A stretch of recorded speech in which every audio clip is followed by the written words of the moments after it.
Үш өзеннің ортасында тұрған Орал қаласы бақылауға алынды. Өткені жайықта да су деңгейі көтеріліп, қазірдің өзінде былтырғы межеге жетті. Батыс Қазақстан облысында су басқан аумақтардан 6500 адам қауіпсіз жерге көшірілді. Олардың жартысына жуығы бала.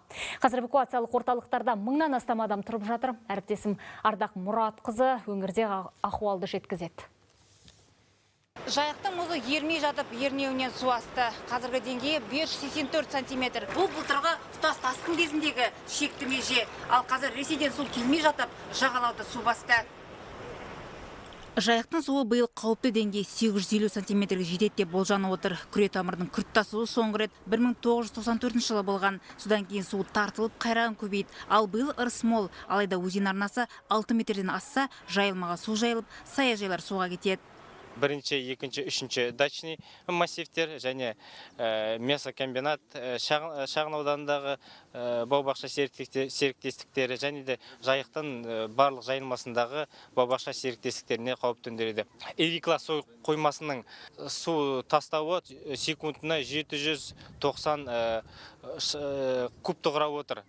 Қала іргесіндегі саяжайларда 20 000 адам тұрып жатыр. 5000 тұрғын жай бар. Қазірдің өзінде Деркөл, Шаған өзендері тасып, бірнеше бау-бақша серіктестігінің тұрғындары қауіпсіз жерге көшірілді. Шаһарда 8 эвакуациялық орталық дайындалды. Солардың 4-еуін бүгінде 400-ге жуық адам паналап отыр.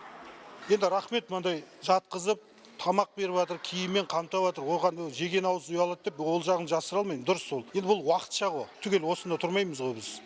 Бізге баспана керек. Ол ертең су кеткенмен де оғана үйде тұра аламыз, тұра алмаймыз, сонша мал дүниеміз бар. Ол не болады? Қатынасы қалған елді мекендерге тікұшақпен 2 тонна гуманитарлық көмек жеткізілді. Қоғамдық келісім мекемесінің жанынан қабылдау пункті ашылып, этноберлестік өкілдері, кәсіпкерлер, еріктілер, жағдайға бей-жай қарамайтын азаматтар 26 миллион теңгенің азық-түлік керек-жарағына келген. Бұдан басқа өңірде 3500 бас мал су басқан аумақтан аман шығарылды. Алайда 1604 түліктің шығыны тіркелген. Ардақ Мұратқызы, Қайырбек Ерболатұлы, Қазақстан ұлттық телеарнасы, Батыс Қазақстан облысы.